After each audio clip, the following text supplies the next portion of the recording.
The late Chukwuemeka Ojukwu said it would be a mistake for anyone to provoke another Biafran War. Now, the Biafran War, or another name people call it, the Nigerian Biafra War, the war that split Nigeria into two, a war that lasted for over 30 months in Nigeria. This war started by 1967 and ended in 1970. The war lasted for over 30 months of conflict and bloodbaths, loss of life for over 30 months. Now, the war was led by General Yakubu Gowon and another prominent man in Nigeria, General Chukwuemeka Ojukwu. Now, today we are going to watch a comprehensive video about the things that happened between the period of 1967 and 1970. The Biafra capital fall, the bloodbaths that happened in Nigeria. So now let's watch this video together. With the second highest death toll of all African conflicts, the Nigerian Civil War, also known as the Biafran War, is perhaps the single most significant event in Nigerian history. This 3-year conflict, which raged on from the 6th of July 1967 till the 15th of January 1970, would claim the lives of over 100,000 soldiers and an estimated 2 million civilians, as the Nigerian government, led by General Yakubu Gowon, fought to prevent the secession of the self-proclaimed Republic of Biafra, which was led by General Chukwuemeka Odumegwu Ojukwu. To fully understand the root cause of this brutal conflict, we need to go all the way back to the very beginning. Upon gaining independence from Great Britain in 1960, the newly formed Nigerian Republic was greatly divided, as its 3 largest ethnic groups struggled to live in harmony. Beyond the more obvious distinctions like language, clothing, and marriage customs, Nigeria's 3 main ethnic groups also had fundamental differences in values and worldviews, which had been developed over the many centuries leading up to the colonial era and the formation of the Nigerian state. The Igbos, who represented about 60 to 70% of the population of the southeast, were mostly Christians who, in the centuries before the colonial era, had lived in relatively egalitarian societies. Although most Igbo towns and villages were headed by monarchs known as Ezes, the political decision-making process within Igbo communities was actually quite democratic, as it involved general assemblies composed of title holders and other respected members of Igbo society. Status was acquired through one's ability to solve societal issues, and respect was given primarily to those who had acquired wealth, as opposed to those who had simply inherited it. The character of Okonkwo in the book Things Fall Apart by renowned Nigerian author Chinua Achebe was in many ways the perfect illustration of the uniquely Igbo vision of the self-made man. The Igbo's particular appreciation for wealth creation through hard work is undoubtedly the main reason why many of Nigeria's champions of industry have been of Igbo ancestry. By contrast, the majority Muslim Hausa Fulani, which represented about 65% of the northern population, had lived for many years in feudal societies in which large working-class populations were ruled by a small theocratic elite composed of emirs and sultans. As their political leaders often doubled as religious leaders, compliance and submission to the will of the political establishment was not simply a civic duty, but a religious one. Very much unlike in Igbo societies, there was nothing particularly odd or shameful about a man aspiring to live a modest life as a farm worker, craftsman, or a nomadic cattle herder. But contrary to commonly held prejudices, the Hausa Fulani were not in any way lazier or inherently less enterprising than their southern counterparts. They simply had a deeper appreciation for religious discipline and had a more socially conservative worldview. However, there is no denying the fact that while the unquestioning submissiveness of northern societies to the theocratic establishment guaranteed internal stability and order, it also meant that the North was a lot less economically vibrant.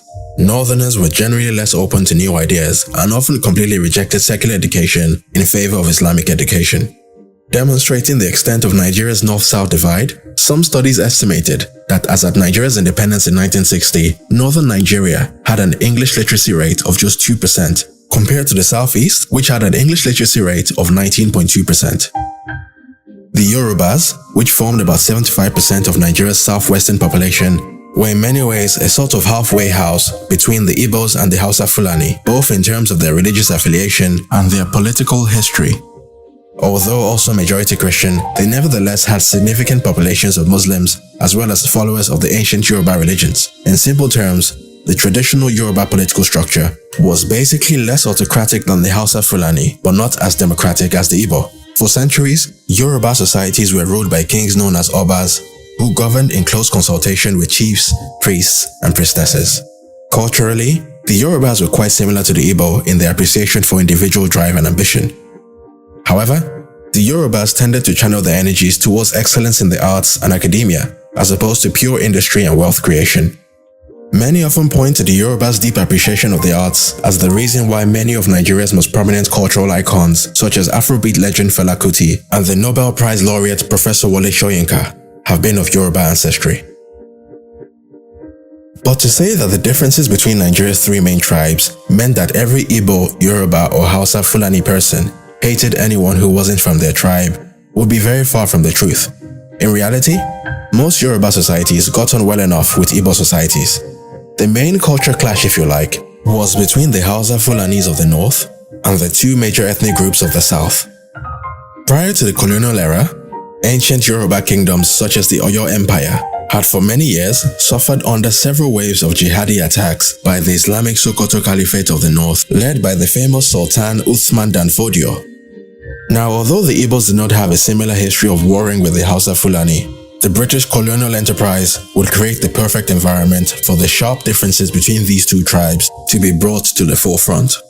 In 1914, British High Commissioner Frederick Lugard effectively created the country we know today as Nigeria by bringing the northern and southern regions together in the now infamous Nigerian Amalgamation of 1914.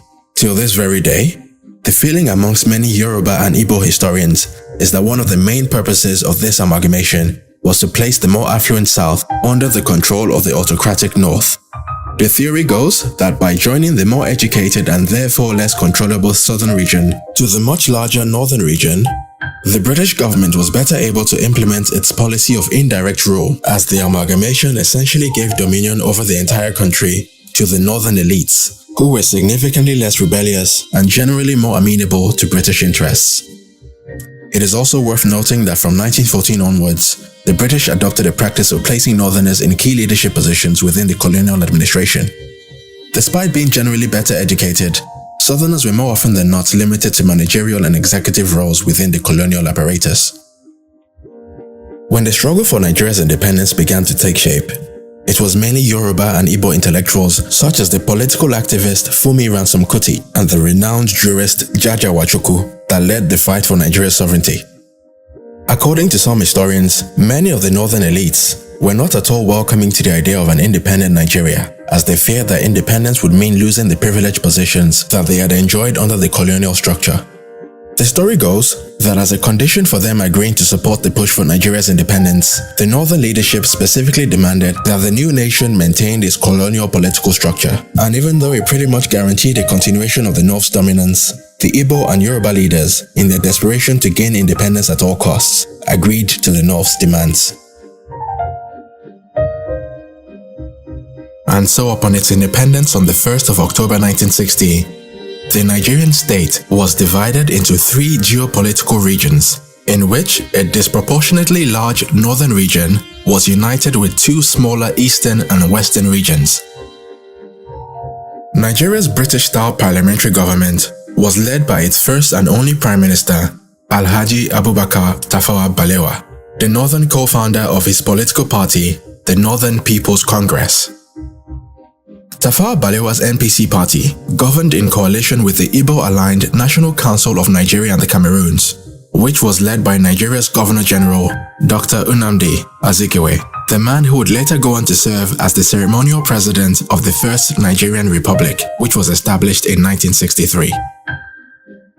The Yoruba-aligned Action Group Party, which was headed by Chief Obafemi Awolowo, played the opposition role. If unity was the goal, then the Nigerian state had gotten off to a very bad start.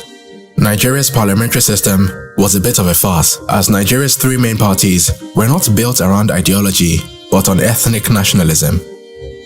With the vast majority of Nigeria's general population still largely unfamiliar with the Western-style democratic system of their new country, pretty much everyone voted based on ethnicity.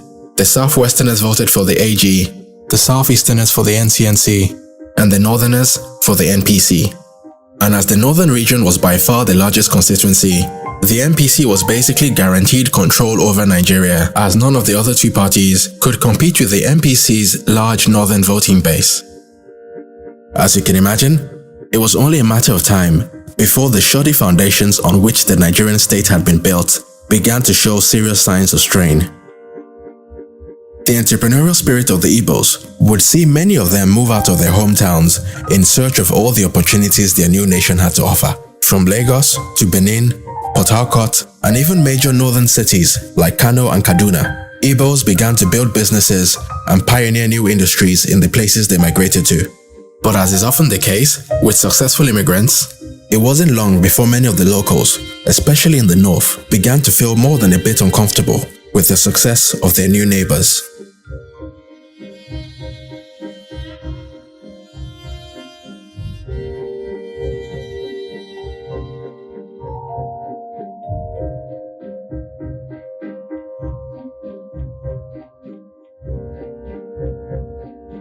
One thing I've noticed, Premier, while I've been here, is that Northerners seem to have, I might almost call it, obsession about the Igbos. Could you perhaps explain that to me? Well, the Igbos are more or less the type of people whose desire is mainly to dominate everybody. If they go to a village, to a town, they want to monopolize everything in that area.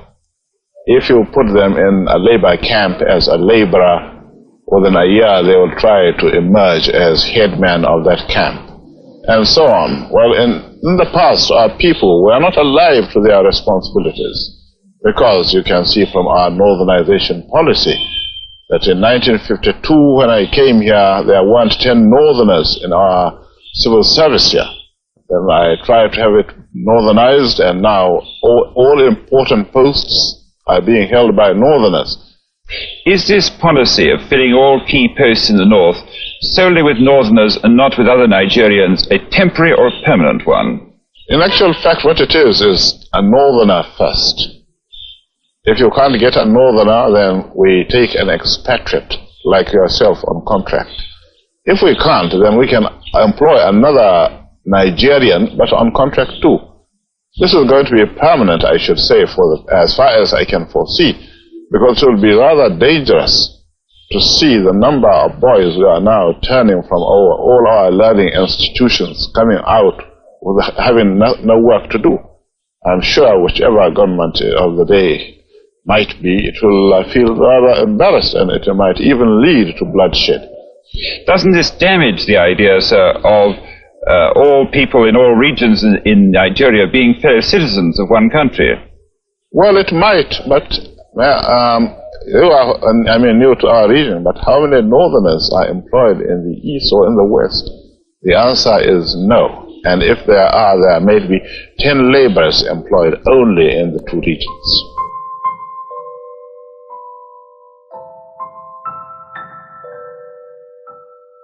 It was against this backdrop of rising anti-Igbo sentiment in the north that the chain of events that ultimately led to the Civil War would begin to unfold. By as early as the year 1966, most Nigerians had already begun to resent the ruling elite for their lavish lifestyles and lack of sensitivity to the concerns of the masses. Rumors about vote rigging, corruption, and backdoor deals between politicians and foreign companies began to spread, and there was a general sense of discontentment in the air. Deciding that enough was enough, Major Chukwuemeka Odumegwu Ojukwu, an Igbo officer in the Nigerian army, instigated a revolutionary coup against the federal government. This coup would see the assassination of the Prime Minister Tafawa Balewa, the Premier of the Northern Region Sir Ahmadu Bello, as well as the Premier of the Western Region Chief Samuel Akintola. But rather suspiciously, the President, Dr. Nnamdi Azikiwe, would manage to escape the bloodbath as he was out of the country on holiday when the coup took place. But despite the execution of many key members of the government, the coup led by Major Ojukwu was ultimately unsuccessful, as it was quashed by a different faction of the Nigerian army, led by Major General Johnson Aguiyi Ironsi, who, interestingly enough, was also of Igbo ancestry. After managing to secure the surrender of the coup plotters, Aguiyi Ironsi was declared military head of state. But even though both the instigator and the stopper of the coup were of Igbo descent, various conspiracy theories began to spread in the north, suggesting that the entire thing was all part of an undercover master plan to put General Aguiyi Ironsi in power and transfer control of Nigeria over to the Igbos. Oddly enough, there was actually a fair bit of evidence in support of this theory. 4 out of 5 of the coup plotters were Igbo, and although Aguiyi Ironsi stopped the coup, he did not execute any of the coup plotters. To make matters worse, no significant Igbo leader was killed in the coup.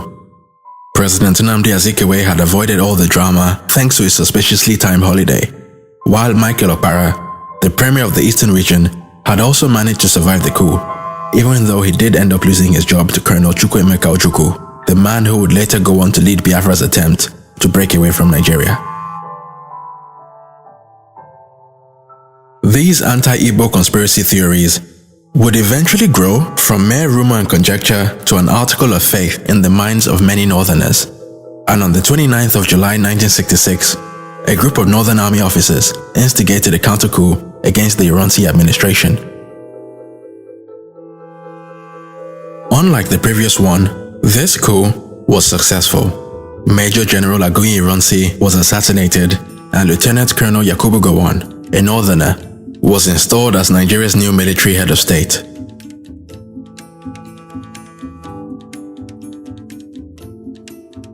Unfortunately, the northern retaliation would not end there. In the 3 months following the coup, an estimated 8,000 to 30,000 Southeasterners living in the north would be attacked, killed, and robbed by local mobs. Fearing for their lives, over 1 million Southeasterners fled back to their homelands, leaving behind businesses, homes, churches, and in some unfortunate cases, children that had been the fruit of inter-ethnic marriages. With the deluge of refugees flooding back into the eastern region with shocking stories of betrayal and trauma, the Nigerian project was on the brink of collapse.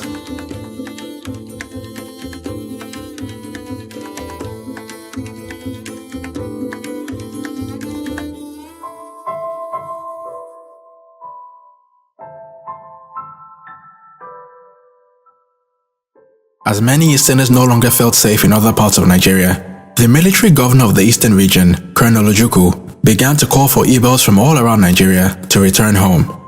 Rumors about the eastern region's impending breakaway from Nigeria became front-page news after it was reported that a plane carrying imported weapons had crashed in the eastern city of Enugu.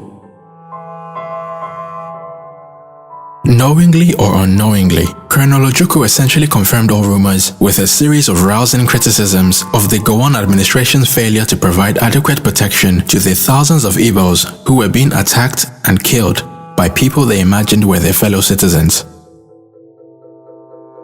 With tensions at an all-time high, General Yakubu Gowon and other key members of the government agreed to meet with Colonel Ojukwu at a neutral location so that both sides could try to de-escalate the situation.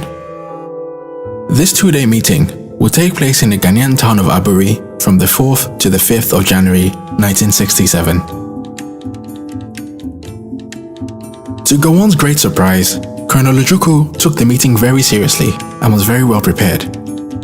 He set out very clearly all of the eastern region's demands, which included greater political autonomy, greater control over the revenue from the southeast's oil deposits, and also a restructuring of the Nigerian army in a way that devolved powers to the regions and got rid of the unfair recruitment quota system, which had allowed for a disproportionately large number of northerners to join the Nigerian army. Although many still debate what exactly was agreed at this meeting, General Ojukwu left Aburi fully convinced that Gowon had accepted all of the eastern region's demands. This controversial agreement, known today as the Aburi Accord, was not honored by the Gowon administration.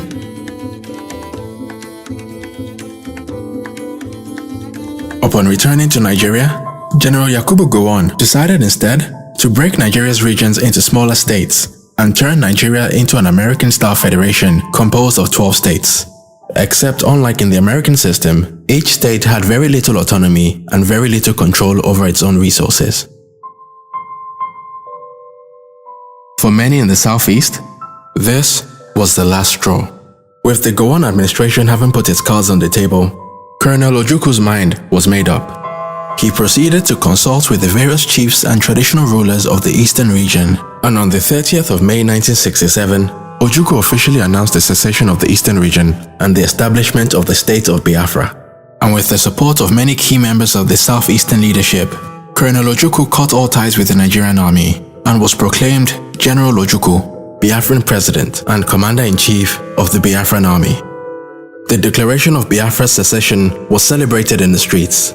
For many, the establishment of Biafra was a long-awaited restoration of the pre-colonial sovereignty of the region and the beginning of a bright new dawn for its people. But unfortunately, the celebrations would be short-lived, as the Nigerian government's response was to declare war on Biafra. And although the Biafran army had no air force, no navy, and a chronic shortage of weapons and manpower, General Ojukwu was surprisingly optimistic about his new nation's ability to withstand the Nigerian army.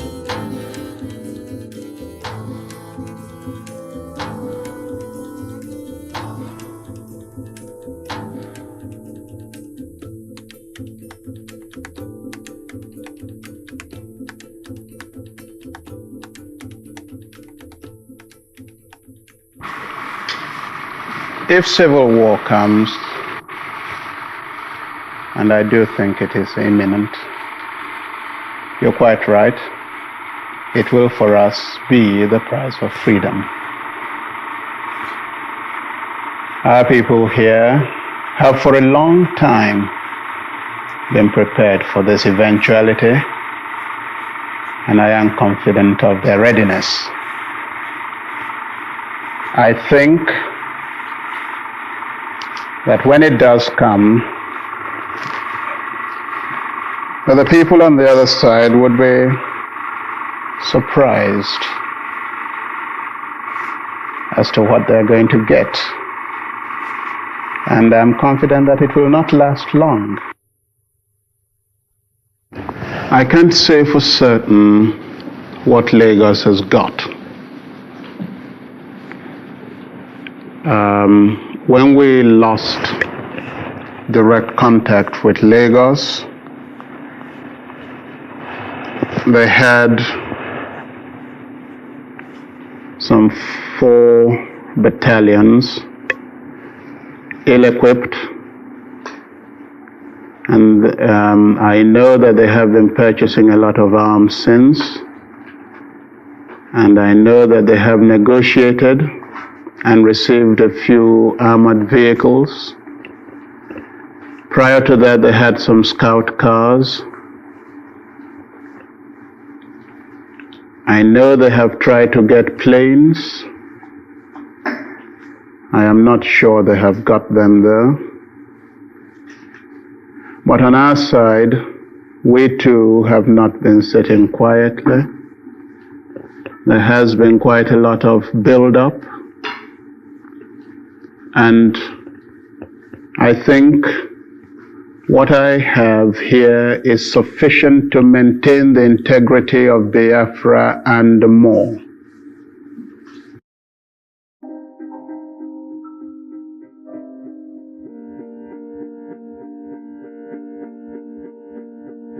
But putting aside General Ojukwu's confident fighting talk, the reality of the matter was that Biafra was by far the underdog in this fight. The Nigerian military was larger, better funded, better trained, and had secured the support of Britain and other world powers. The expectation in Lagos was for the war to be over within a matter of weeks, or in the very worst case scenario, 6 months. But much to the surprise of the Nigerians, the Biafran army would prove a lot more resilient than they could have ever imagined. Despite being composed of a largely untrained and unskilled group of young men and teenage boys, the Biafrans would manage to withstand the Nigerian onslaught for 3 brutal years.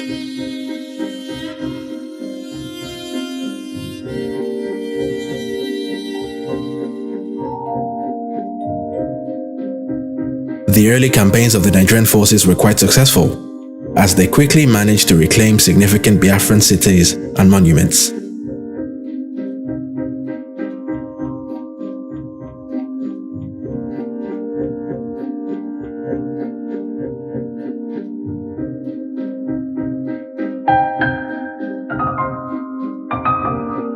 But after nearly a year of fighting, the war reached a stalemate as the Biafran army began to stand its ground and maintain control of key cities and towns.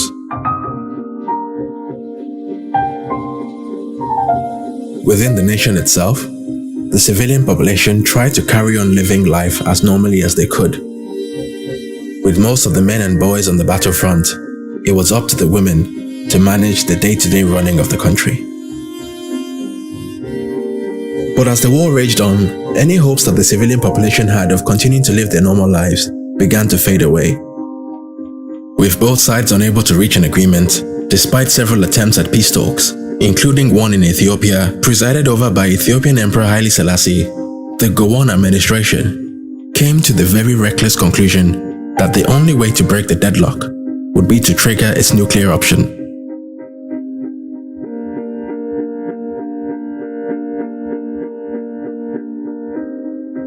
The Gowon-led forces mobilized to impose an economic blockade on Biafra, which blocked the flow of all food and ammunition supplies by land, air, and sea. This move would turn out to be perhaps the single most destructive political decision in West African history, as it would ultimately lead to the death by malnourishment of an estimated 2 million civilians, most of whom were children suffering from the protein deficiency disease known as kwashiorkor. You see, prior to the war, dietary protein in the Biafran diet primarily consisted of locally sourced seafood, as well as dried stockfish, which was imported from Norway. Other sources of protein such as chicken, pork, and beef were generally only enjoyed on special occasions, as they were often too expensive for the wider population. But as the blockade prevented the importation of Norwegian stockfish, and also restricted local fishermen's access to the seas, the region's protein supplies were quickly depleted, and the national diet was reduced to almost 100% starch. As the war took place around the golden era of TV media, the images of millions of malnourished Biafran children, projected on TV sets worldwide, would be one of the global community's earliest introductions to the now infamous trope of the starving African child.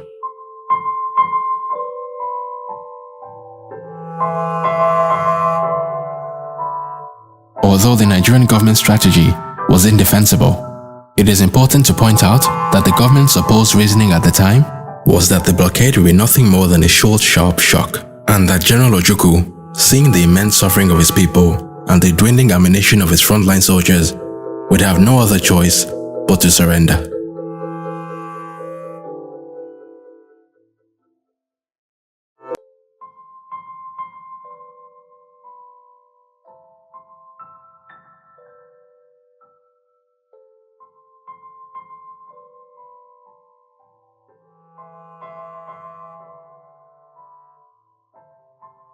However, what the Nigerians had failed to realize was that the Biafran state had secured the support of a foreign benefactor of its own.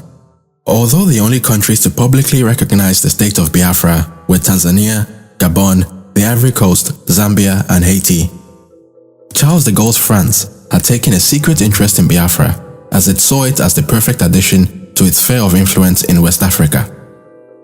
According to French President Charles de Gaulle, Biafra was a just and noble cause, and so working closely with the French-aligned governments of the Ivory Coast under President Félix Houphouët-Boigny and the Gabonese Republic, led by President Omar Bongo, the French government helped to prolong the war by providing Biafra with weapons, mercenary fighters, and as much food as could be smuggled past the Nigerian blockade.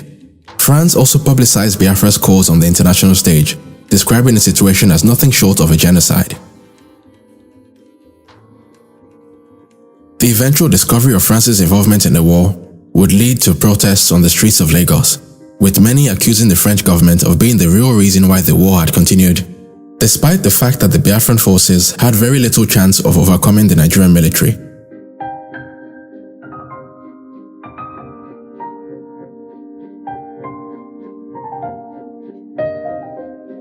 But did France really get involved in the war simply because Charles de Gaulle considered Biafra to be a just and noble cause? Well, not exactly. France's involvement was all about economics, and had very little to do with some romantic desire for the Biafran people to share in the French ideals of liberté, égalité, and fraternité. Later investigations will show how the French state-owned oil company ELF had secured lucrative drilling agreements with the Biafran state. Had Biafra successfully seceded from Nigeria, these agreements would have guaranteed ELF access to the equivalent of 7% of Nigeria's oil supply and given the French government a nice slice of the Nigerian pie, which since the discovery of oil back in 1956 had been enjoyed solely by the Shell BP oil company. Although the French government tried to keep its ties to Biafra secret, General Ojukwu did very little to hide his country's French connection. From as early as the first year of the war, General Ojukwu had already begun to suggest that French would be made compulsory in Biafran secondary, technical, and teacher training schools. In his own words, he was very keen for his people to benefit from the rich culture of the French-speaking world.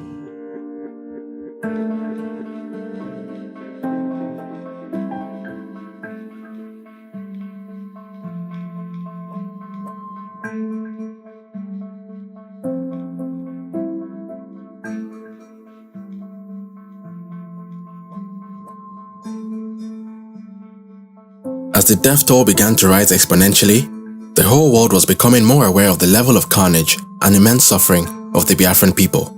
The Nigerian diaspora was galvanized, and protests and counter-protests began to take place on the streets of London and New York. Some Nigerians blamed General Ojukwu for the deaths of his own people, arguing that by continuing in a war that he knew fully well he could not win, he was putting his personal ambition ahead of the lives of millions of people. But for many in the Biafran diaspora, the economic blockade was nothing short of a vicious genocide aimed at exterminating the Igbo people once and for all.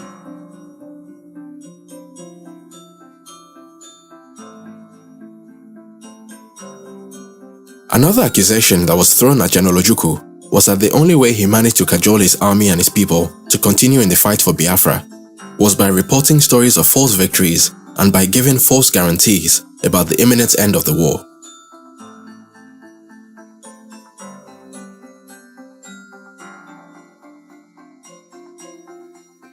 On the Nigerian side, the government continued to double down on its position. Despite reports of horrific levels of death and suffering, the Gowon-led government refused to blink first and continued to accuse General Ojukwu of killing his own people by lying to them about their chances of winning the war. I do not wish to say anything on this occasion that might be regarded as prejudicial to the peace talks now going on in Kampala, Uganda. But in the words of Mr. Asika, the rebel leaders ought to know when enough is enough. They should call a halt to the shameless deception of innocent Igbos with reports of fictitious victories on the battlefronts. They should appreciate that the so-called diplomatic recognition by dubious characters cannot, in the least, alter the course of Nigerian history. It is sheer wickedness for Ojukwu and his clique to continue to goad innocent citizens to support rebellion and lay down their lives for a cause that is not just. The rebel leaders know in their hearts of hearts that all their false propaganda about genocide and massacre derives from personal ambition and the haunting fear of their own future and safety. Consequently, they do not know when to stop. I call on those who claim to love Nigeria and the Igbos to face realities and advise the people of the East Central State to lay down their arms and return to the fold. It is not enough for organizations and individuals to ask the federal government to cease hostilities while ignoring the evil intentions of the rebels. I honestly believe it is in the true interest of the Igbos that they return to the fatherland. I am satisfied that all other Nigerians have learned the lesson of our most recent history and the current civil war. And I pray to God that there will never be a repetition. You see, contrary to popular belief, the Biafran government was much more than just a rebel military force. General Ojukwu also assembled a group of elite writers and artists who were tasked with cultivating nationalist spirit at home and also spreading Biafra's message on the world stage. political cartoons were put up all around the country, pushing simplistic interpretations of the causes of the war and demonizing not just the Nigerian military, but the Nigerian populace at large. On the international stage, notable members of the Biafran apparatus, such as Chinua Achebe and Gabriel Okara, publicized the plight of the Biafran people. They regularly denounced the actions of the Nigerian government and spoke about the atrocities they had witnessed in the country. The Biafran story became front-page news, and more members of the international community began to call on their own governments to take action. On the 29th of May 1969, Bruce Mayrock, an American student at Columbia University, set himself on fire at the United Nations headquarters in New York in protest of what he believed was a genocide against the nation and people of Biafra. He was pronounced dead the very next day.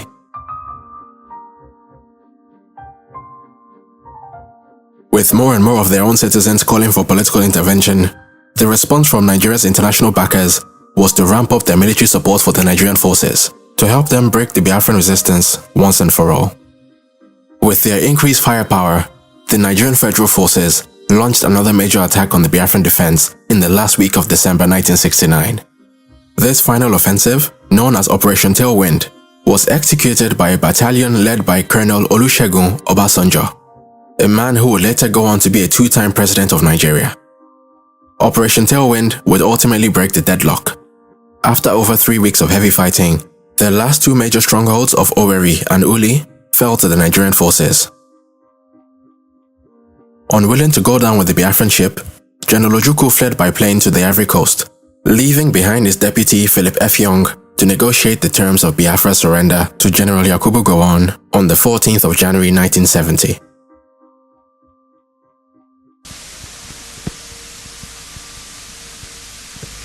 The so-called rising sun of Biafra is set forever. It will be a great disservice for anyone to continue to use the word Biafra to refer to any part of the East Central state of Nigeria. The tragic chapter of violence is just ended. We are at the dawn of national reconciliation. Once again, we have an opportunity to build a new nation. You will have heard that my government may seek the assistance of friendly foreign governments and bodies, especially in the provision of equipment to supplement our national effort. There are, however, a number of foreign governments and organizations whose so-called assistance will not be welcome.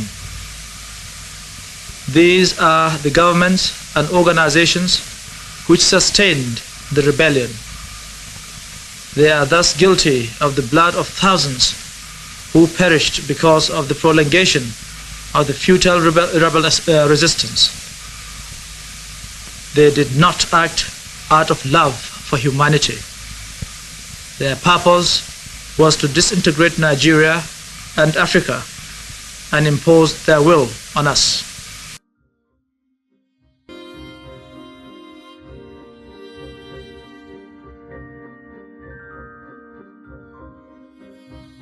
To say that the Nigerian government did not do enough to bring healing and reconciliation in the years following the war would be a gross understatement. Even the federal troops that were deployed to assist in the resettlement of the survivors of the war would be accused of taking advantage of the people that were there to help. I have complaints about the behavior of your troops. Many women say they've been molested and raped. Men say their property has been taken away from them, looted. Do you know anything about this? I don't think that is true. To say general looting and raping and the rest of it, that couldn't be true. You know, in every war, there's always one or two odd soldiers who will behave in the out of the general pattern. And well, I won't deny that there would be cases of this. And you do realize that it's not very easy for officers to be there all the time to check this type of thing. But everything has been done to keep the soldiers out of the villages, out of the roads, out of the towns. But here in the center of this town, Colonel, I've personally seen soldiers taking household gear away from people's homes, loading it onto trucks and driving away. A sergeant major stopped one truck and made them take some stuff off. that sometimes we carry refugees with their belongings from the towns to the villages. This could be. But this was just property being taken out of a house, furniture, a bedstead, among other things. Well, that might be one of the cases, the few odd cases I've talked about. But there are always people around who will check this type of thing, you know.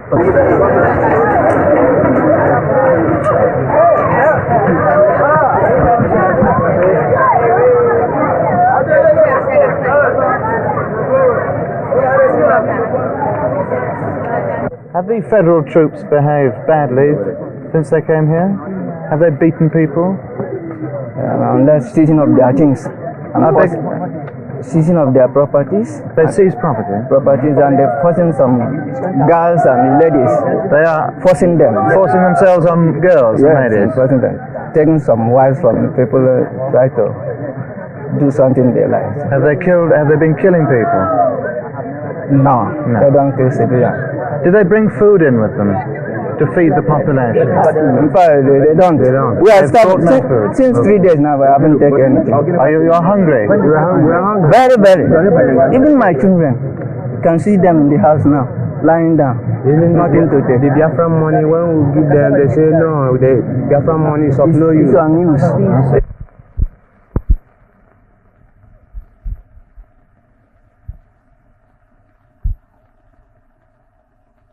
Do you know anything about raping or looting? No, I know nothing about that. What about food supplies? Is it true that the relief supplies are not coming in? Well, we have to make a distinction between the rural areas and the towns. It is coming into the towns because it's easier to arrange for transport. But obviously, it's more difficult to get penetrate into the rural area. Have you seen any relief supplies here? Where's the feeding station? No, this is my first visit to Owerri. I'm living about 8 or 9 miles away. People here say that there isn't such a centre. Well, I've just come from the police barracks, and they are distributing food every day down in the police barracks to the people. Through the police, not the Nigerian Red Cross. Through the police. The war had left millions of Igbos homeless, bereaved, and unemployed.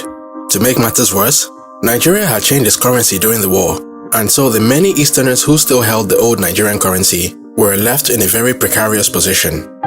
The man who was tasked by the Gowon administration to rectify the problem was the former opposition leader, Chief Obafemi Awolowo, who at the time was Nigeria's Commissioner of Finance. His solution was to simply award every Easterner a grand total of 20 Nigerian pounds, regardless of how much money he or she had in their bank accounts prior to the war. For obvious reasons, this policy was seen as a deliberate attempt to cripple the economic recovery of the Igbo middle and upper classes. It was also at this time that the Gowon administration passed the controversial indigenization decree, which basically forced all foreign-owned companies operating in Nigeria to sell a proportion of their shares to Nigerian citizens. With many Igbos left with just 20 Nigerian pounds to their name, the main beneficiaries of the indigenization policy were the wealthy Yoruba and Hausa Fulani elites. Even till today, the wealth of a few of Nigeria's most prominent Hausa, Fulani and Yoruba families can be traced all the way back to shares that were acquired under Gowon's indigenization policy. A whole 50 years have now passed since the end of the Civil War, but the ghost of Biafra continues to haunt the Nigerian state. Just 1 year after the death of General Ojukwu in 2011, a group known as the Indigenous People of Biafra, or IPOB for short, became the latest among several post-war Biafran secessionist movements that have tried to lead a second Biafran breakaway. The response from the Nigerian government has again been very heavy-handed, showing how little has been learned from the mistakes of the war. The IPOB leader, Nnamdi Kanu, has been arrested and harassed numerous times by the Nigerian state, which has only helped to energize his base and build his cult-like following. The Biafran question now occupies a menacing position in Nigeria's political terrain, and with each passing day, it is becoming very clear that the Nigerian government can no longer continue to sweep the matter under the carpet. The IPOB are not the only independence movement threatening to break the Nigerian Union. The oil-rich Niger Delta region, which despite being the source of Nigeria's wealth, remains one of the most underdeveloped regions in the country, has for many years been riddled with militant separatist groups such as the Niger Delta Avengers and the Niger Delta Greenland Justice Mandate. Similarly, for many years, a number of groups in the Yoruba heartlands have been calling for the creation of a separate Yoruba state that would be known as the Oduduwa Republic. The one thing that unites all of these groups is the strong belief that nothing has really changed since colonial times. In other words, the only group that still has a vested interest in the continuity of the Nigerian Union are the northern elites. Welcome back. You have seen how comprehensive everything that happened between the period of 1967 to 1970. Now we're going to see how Nigerians, how people, most of the people that didn't even know that this war took place in Nigeria, how they react to it. So as Senior Man says here, Trump and Ojukwu share something in common. They both started wars for no God's cause. Okay? For which they had no plans for the aftermath. Ojukwu people ended up blaming those who gave them 20 euros palliative after the war. 20 euros palliative after the war. Let's see who the skanks blame later. He's talking about the current war going on in Iran currently. So let's see, after all this problem, let's see who the skanks blame later. This other person says here, as Bayo says here, Ojukwu explaining why he stopped receiving Biafran War aids. Another Biafran truth they won't tell you. Ojukwu starved his people while he requested for weapons in place of food. Today he is their hero. Today he is one of the greatest names in the Igbo land. At Pop Jagaban says here, Ojukwu was fighting for the freedom of his people, or so he said. But it was never really about us. It was more about him, his ambitions, and personal arrogance. So this one is saying that apparently all the bloodbaths was never really about freedom. Because if thousands of people lost their life for that war, and the aim for the war was not achieved, his personal ambition and personal arrogance. At Mekono Republic says here, is referring to an old quote which General Ojukwu made. The late Chukwuemeka Ojukwu said, it would be a mistake for anyone to provoke another Biafran war. Indeed, it will be a mistake, which is this our present government now are gradually leaning in that aspect. So it will be a mistake for anyone to provoke another Biafran war. Let's all live in peace. This other fellow says here, at Yochila Owan says here, during the beginning of the Biafra genocide, Ojukwu tried so hard to avoid the war. They didn't tell us that one. To the point that the Biafrans threatened to overthrow him and install a leader who will give them guns to defend themselves. Now this aspect, no, they did not tell us. But it is well. But it is well. So my people, from the video you have watched together, you have learned one or two things that happened in the Biafran War. So until next time, at Naija Bold Talk, we'll bring you more updates. Bye-bye for now.